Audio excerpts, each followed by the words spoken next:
That's a U-bend with a rodding eye, a little lid, and it was cemented in place, and I'll just show you now me taking that off.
So after all that, how about it?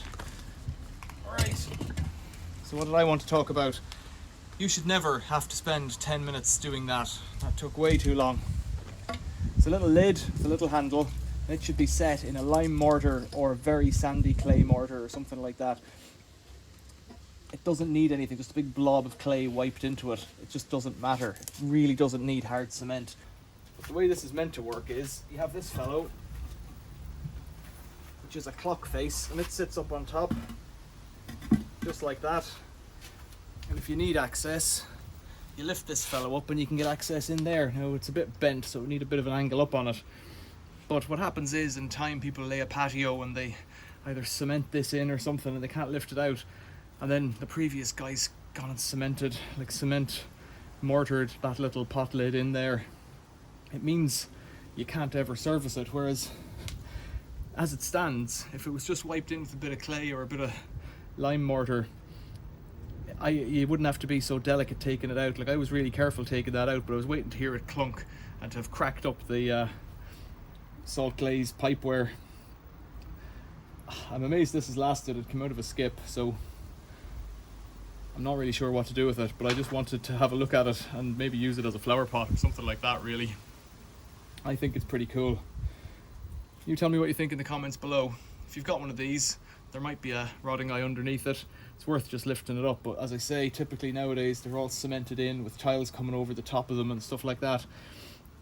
When the guy comes round to actually do the draining, the rodding or whatever, if you've got a blockage, this one was blocked up with old fat and stuff like that. When the guy comes round to rod it, he'll just dig it all out if he's digging that top bit out, because it's not going to come out and he can't replace it anyway, and put in a plastic one and just put on a plastic joint at that end into your old existing clay pipes. That's just how it goes. It's a shame, because that's got to be getting on for, it's 2025 now, that could easily be 100 years old. But people move on. Tell me what you think in the comments below. Thanks for watching. See you later.